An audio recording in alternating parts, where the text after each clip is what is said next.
I am recording this while I still sound like myself. That is not a metaphor. By the time anyone hears the rest of this story, my voice may not be mine anymore. My face may not be mine. My name may be the only thing left that proves I was ever Ryan. And even that is starting to feel weak. I used to think grief was simple. Someone dies, you cry, you bury them. Then the world expects you to keep walking, even if half of you is still standing beside the grave. That was what I did after Mia died. I kept walking. I answered messages. I went back to work. I smiled when people asked if I was doing better, because after a while, people do not really want the truth. They want permission to stop worrying about you. So I gave it to them. I told everyone I was fine. I was not fine. Mia Vale had been gone for 6 months when the box appeared outside my apartment. It was just after midnight, and the hallway was quiet, the kind of quiet that makes the buzzing lights sound alive. I had come home late, carrying my keys in one hand and the same empty feeling I carried every night. Then I saw it. A box. It was sitting directly in front of my door, too clean to belong there. Matte ivory cardboard, tied with a deep burgundy ribbon. No shipping label, no brand name, no printed address. Just a small folded card tucked under the ribbon. At first I thought it had been left at the wrong apartment. Then I saw my name written on the card. Ryan. I stopped breathing for a second because I knew that handwriting. Not because it was beautiful. Not because it was unusual. I knew it because grief remembers what the mind tries to bury. Mia used to write my name with the same small hook at the end of the letter N. I had seen it on birthday cards, grocery notes, coffee cups, apology letters, and once on the back of my hand when she stole my pen during a long train ride. I had not seen it since the funeral. I stood there in the hallway, staring at that little card like it might move. Part of me wanted to walk away. Part of me wanted to kick the box down the stairs. Part of me wanted to laugh because the alternative was believing the dead had started leaving gifts, but my hand reached for it anyway. That is the worst part about missing someone. You can know the knife is waiting and still open your palm. The box was heavier than I expected. I took it inside and locked the door behind me, though I do not know what I thought the lock could protect me from. My apartment looked exactly the way I had left it. Pale walls, a small table, the mirror near the left wall, and the gray sofa Mia used to fall asleep on during movies. Nothing had changed. That made the box feel even more wrong. It sat on my table like it had been invited. I did not open it right away. I made coffee I did not drink. I washed my hands for no reason. I checked the hallway twice, but there was no one there. No footsteps, no elevator sound, no delivery slip. Just the box, waiting. Eventually, I sat down in front of it. The burgundy ribbon came loose too easily, like it had only been pretending to hold something closed. Inside was a folded letter and a perfume bottle. The bottle was clear glass, smooth and heavy, with no label on it. No decoration, no name, just colorless liquid inside, and a thin white tube running down through the center. It looked expensive. It looked harmless. That made me trust it less. I picked up the letter first. The paper was thick and off-white, the kind Mia used to buy from little stationery shops because she said normal paper made important words feel temporary. My hands were already shaking before I opened it. There was only one line, one spray if you still want the truth. I read it once, then again, then a third time, slower, as if the words might change if I gave them enough chances. They did not.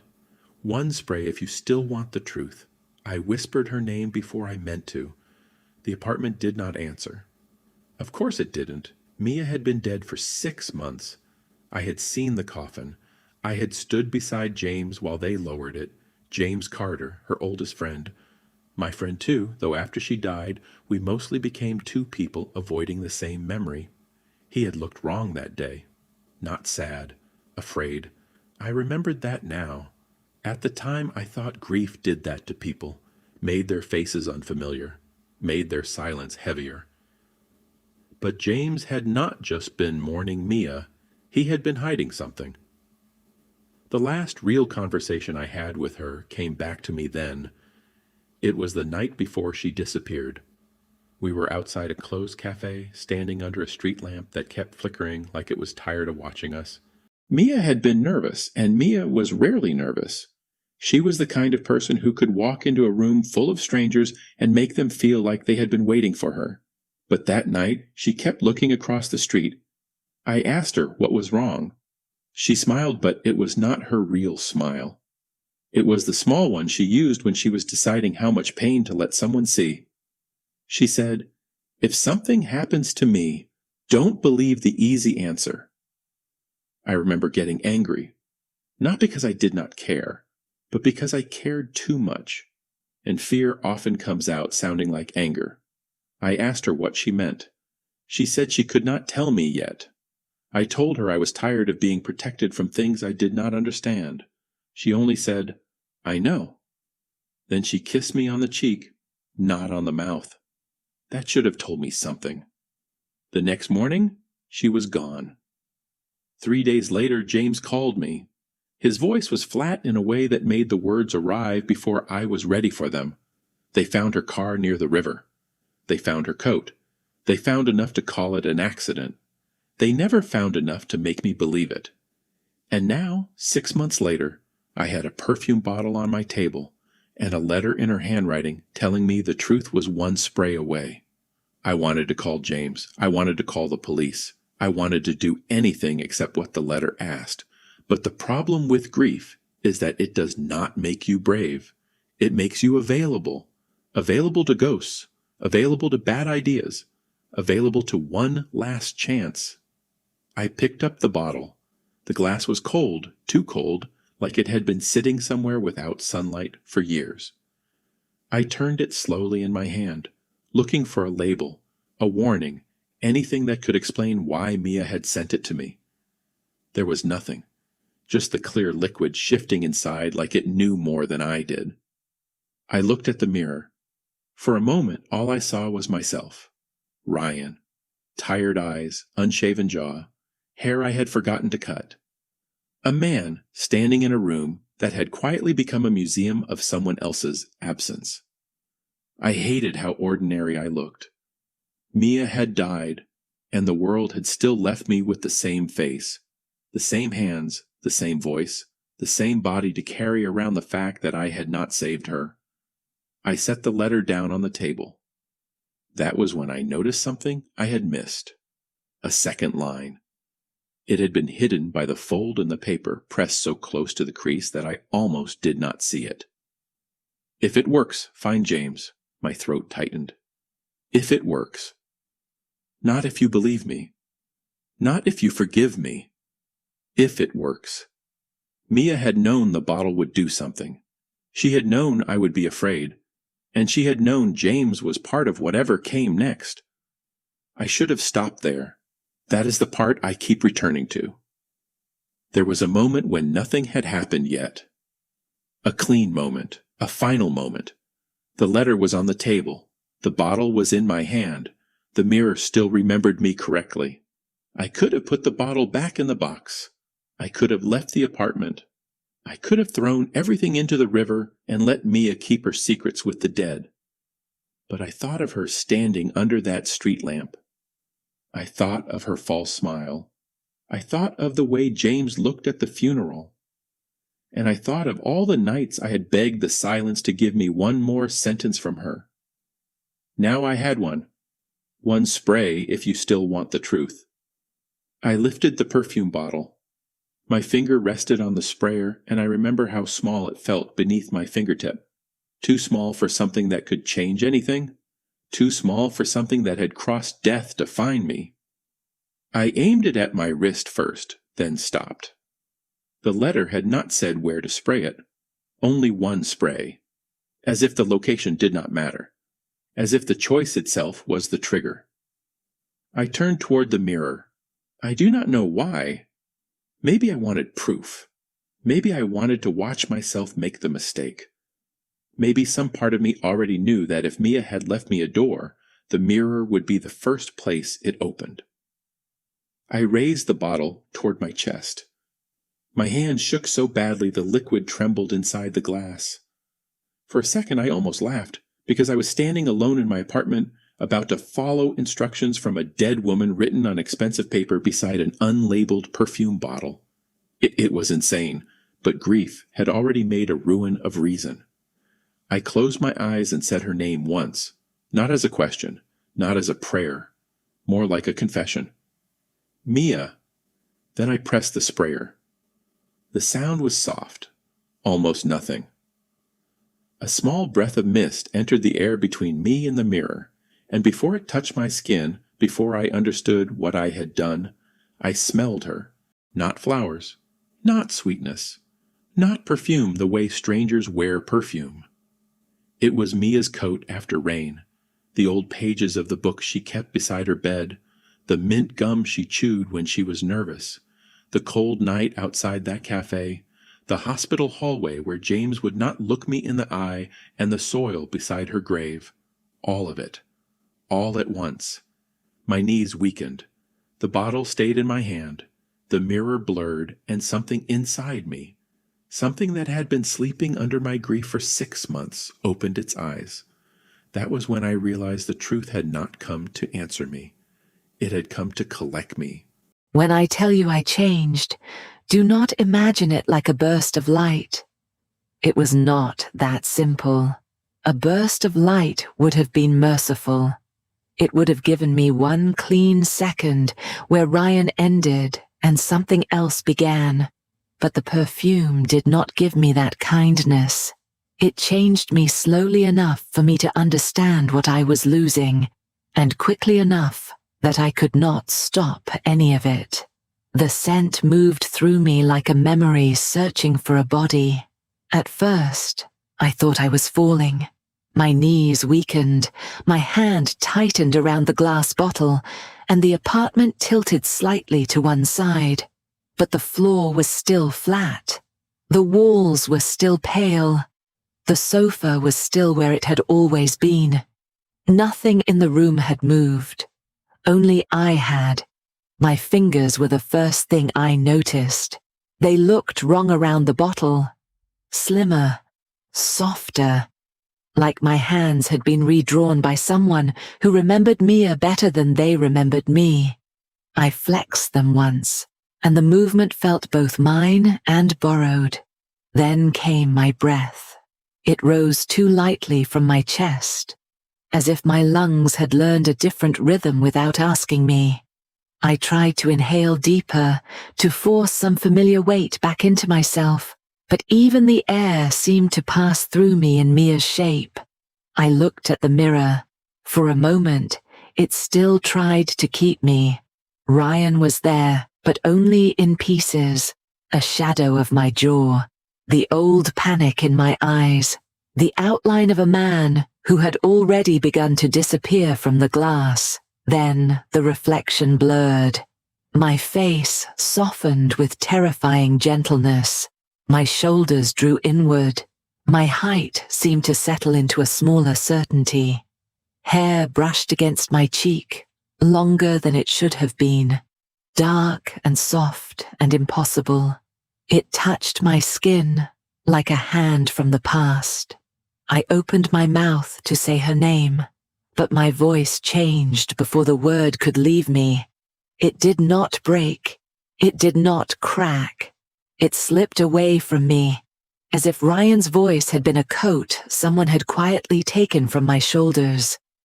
Mia. The name came out in her voice. That was when I screamed, and the apartment answered with her. I do not know how long I stood there. Time became strange after that. The seconds did not move forward. They circled me. Every breath brought a new detail I did not want to notice. The way my hair moved when I turned my head. The way my hands trembled near my face. The way the room looked slightly different from a different height. The way my own fear sounded when it passed through Mia's throat. I touched my cheek. The woman in the mirror touched hers. I touched my mouth. She did too. I whispered, "No," and she whispered it back. not as an echo, as me. That was the worst part. I had expected somehow that if the impossible ever happened, it would feel separate from me, like wearing a mask, like being trapped inside a costume, like looking out from behind someone else's eyes, but it was not like that. I was not behind Mia's face. I was inside it. Every sensation belonged to me. Every breath was mine. Every shaking step across the room was mine, and yet the body carrying those things was the body I had mourned for 6 months. I had kissed that face. I had cried over that face. I had watched them lower a coffin into the ground because I thought that face was gone forever.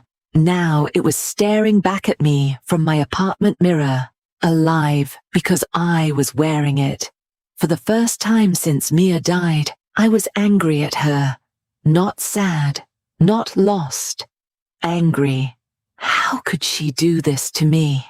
How could she leave a piece of herself behind and trust that I would be desperate enough to open it? How could she turn my grief into a door and push me through it without warning me what was on the other side? The letter was still on the table. One spray if you still want the truth. I wanted to tear it in half. I wanted to throw the perfume bottle against the wall.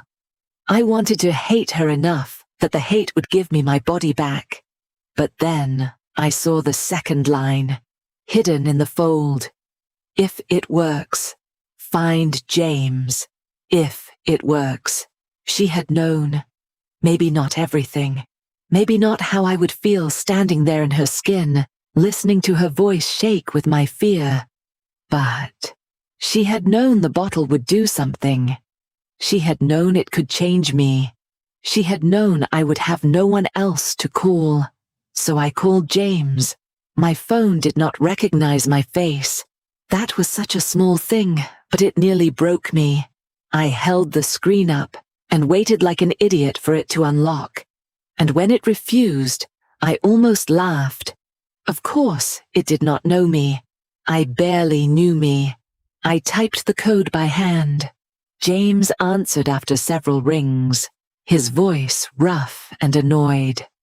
Ryan? It's almost 1 a.m. I closed my eyes because I knew what would happen when I spoke. James. There was a pause. Then he said, "Who is this?"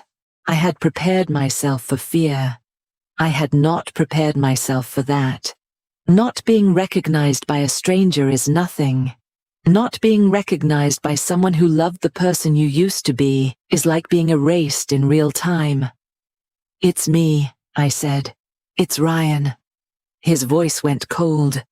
"Do not do that." "I'm not joking." "Whoever you are, hang up."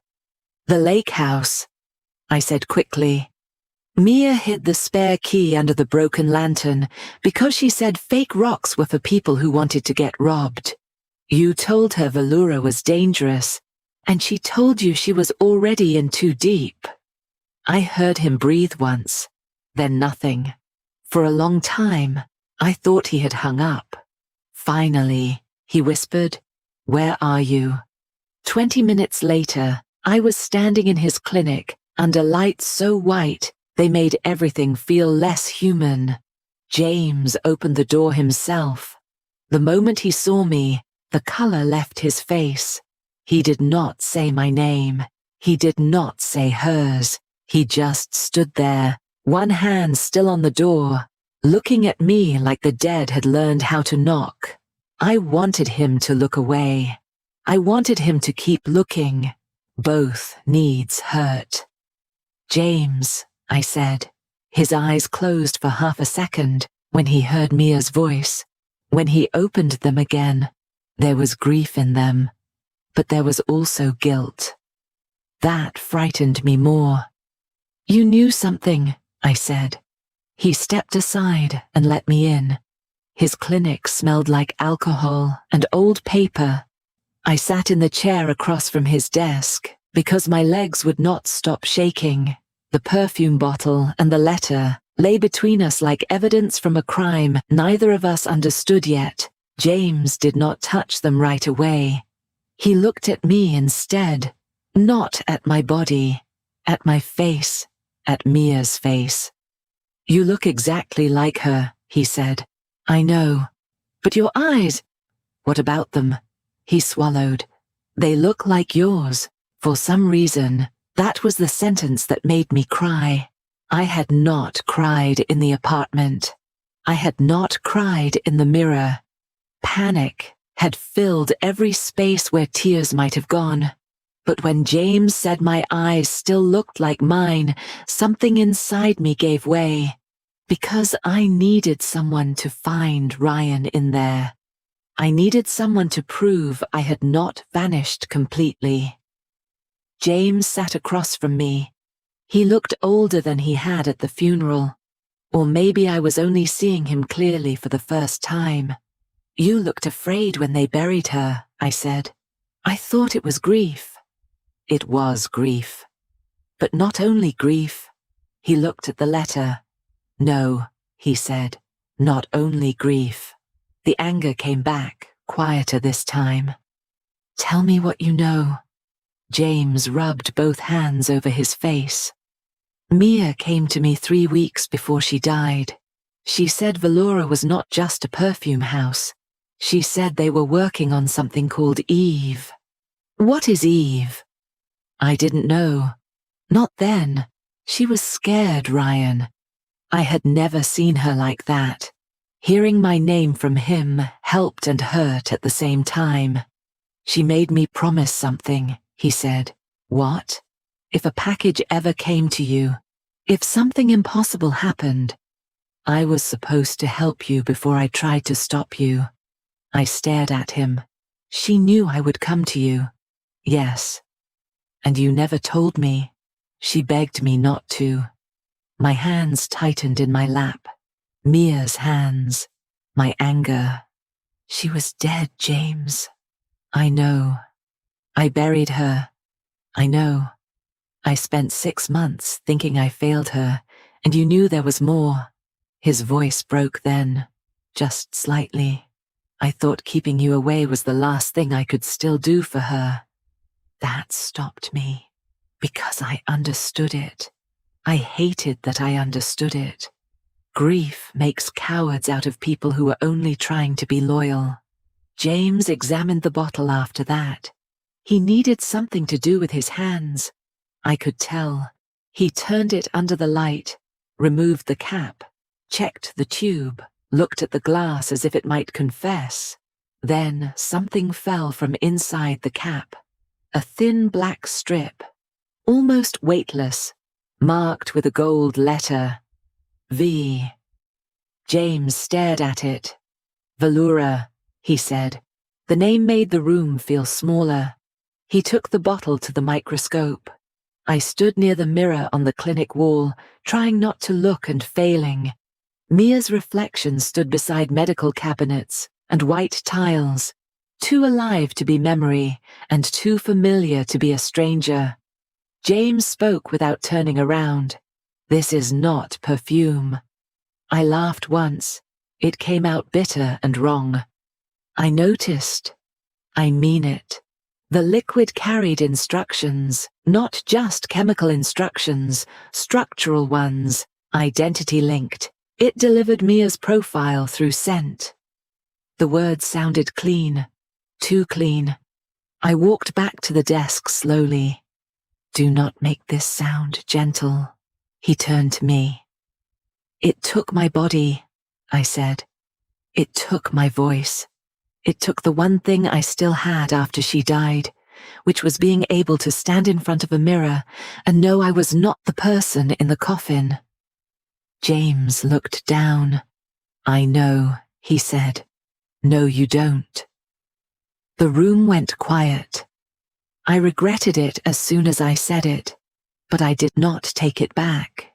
Because part of me wanted someone else to hurt with me. That was ugly. But it was true. We went to Veloura before dawn. The city was still half asleep, wet from rain, silver under the streetlights. James drove. I sat in the passenger seat, holding the bottle in both hands, watching Mia's reflection appear and disappear in the car window. I kept expecting to wake up. I kept expecting Ryan to return in the glass, but every reflection gave me Mia. Every passing window, every dark storefront, every puddle on the street. By the time we reached Veloura Perfume House, I had seen her face so many times, it had started to feel less like a shock and more like a sentence. The shop waited at the end of a narrow street. Its sign was faded gold. Its windows were dusty. The light inside was on. Before we knocked, the door opened. The man inside looked at me as if he had been waiting for the sound of my footsteps for years. "Mia Vale," he said. I hated him for not being surprised. "I'm not Mia." "No," he said. "But she knew you would be the one wearing the key." James moved beside me. Adam. So they knew each other. Of course they did. Everywhere I turned, people had pieces of Mia's life they had kept from me. Adam looked at James with tired recognition, then back at me. "Come in, Ryan." Hearing my name from him felt worse than hearing Mia's. It meant he knew exactly what had happened. It meant my horror had been anticipated. I stepped inside. Veloura did not smell like perfume. That was the first strange thing. It smelled like dust, wood, and old glass. Empty shelves lined the walls. A showroom with nothing to sell. A beautiful corpse of a business. Adam led us into the back office. There was a desk, a warm lamp, a filing cabinet. Nothing dramatic. Nothing worthy of the nightmare it had caused. Then he placed a folder in front of me. On the cover was one word, Eve. I did not open it right away. I looked at Adam and said, "Tell me why she died." He did not correct the word. He did not soften it. He did not say accident. That was how I knew I was finally standing in a room where people might stop lying. "Eve was built to preserve identity," he said. At least, that was the promise. And the truth? The truth was uglier. People with money wanted new lives, new faces, new records, new bodies that could pass through locked doors without carrying old guilt. James said, "You helped them disappear." Adam's jaw tightened. Yes. The word was small, but it opened something dark in the room. I opened the folder. Mia's name was everywhere. Subject, assistant, consultant, risk, threat. I read those words again and again because none of them said person, none of them said woman. None of them said Mia liked rainy mornings and old books and hated being called brave when she was scared. They had turned her into a category before they ever touched her. "She was a test subject," I said. "At first," Adam answered. "At first," I repeated. "You keep saying that like it forgives what came after." "It does not." "Good." He accepted that without defending himself, and somehow that made me angrier. Adam told us Mia had learned the system from the inside.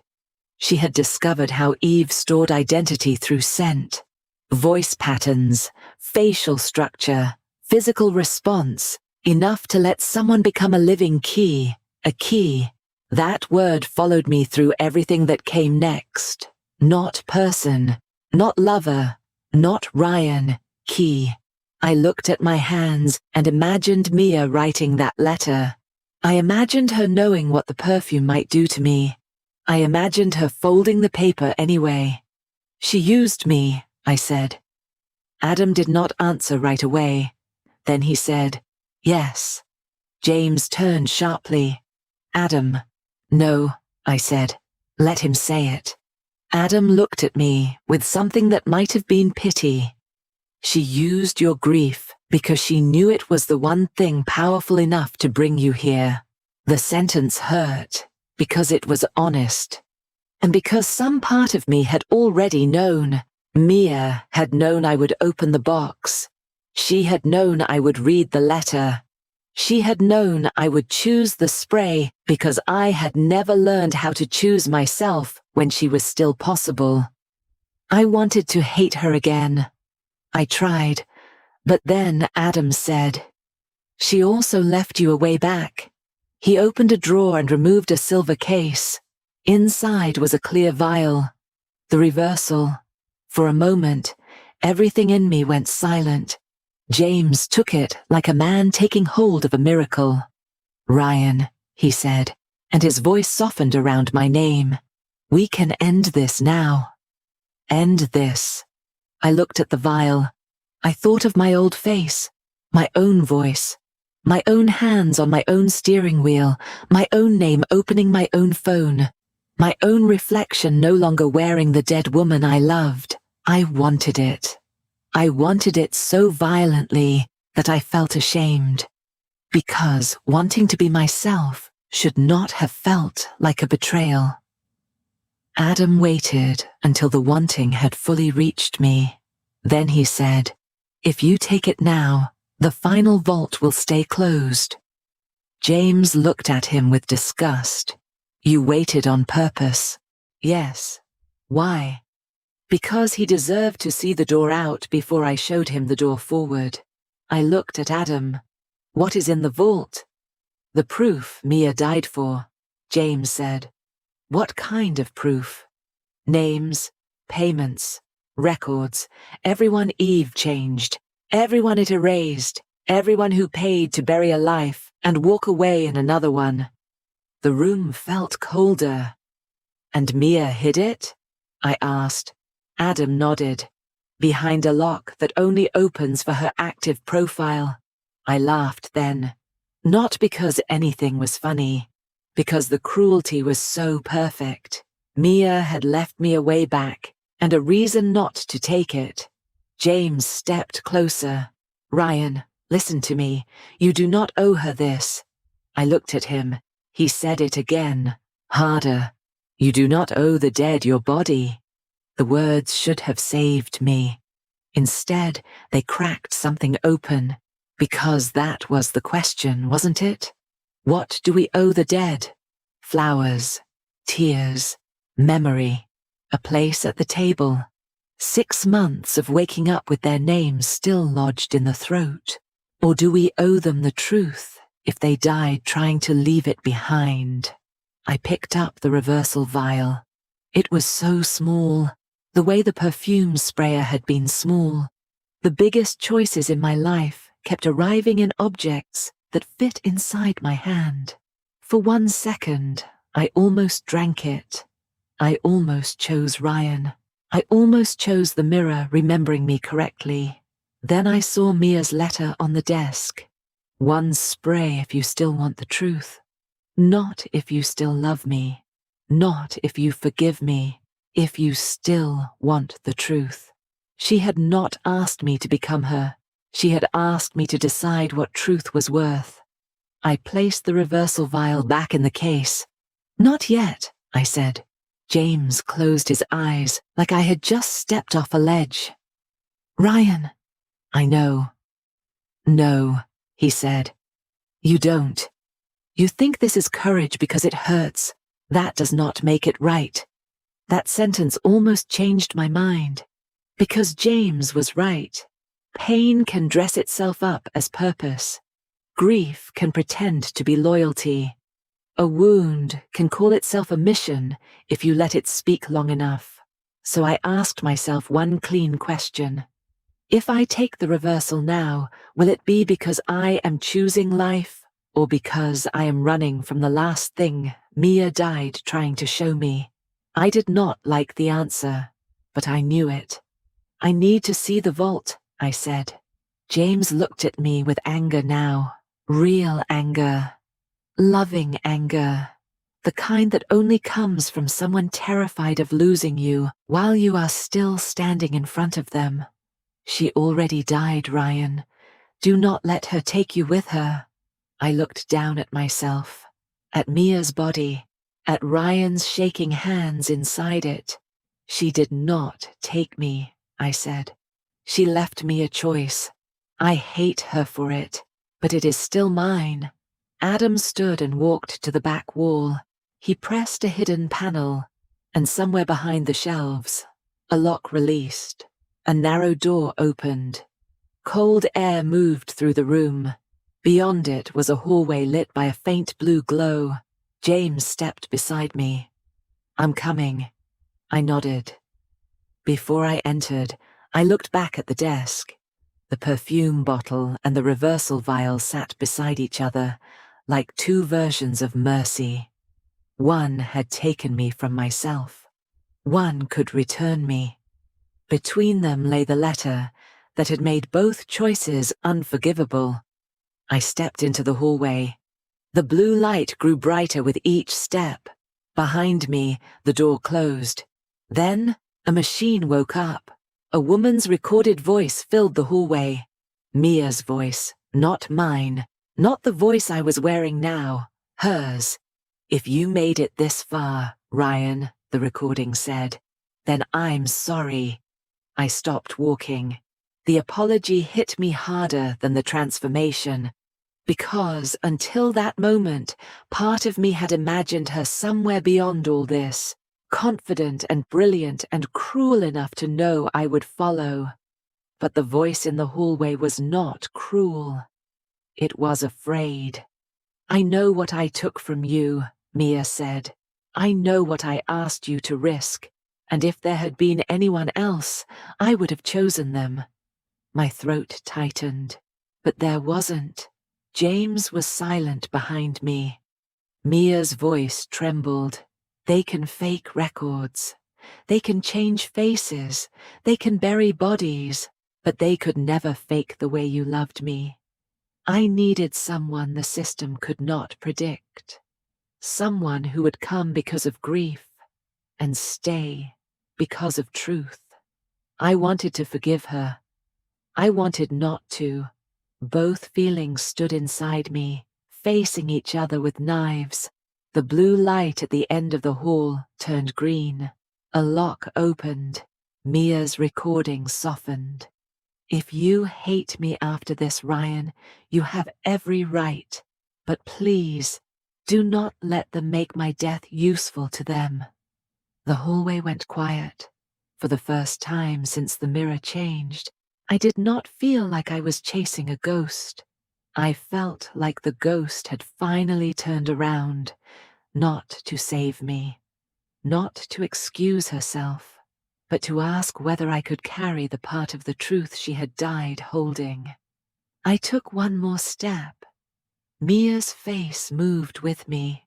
Ryan's heart beat underneath it. And somewhere beyond the green light, the final room began to open.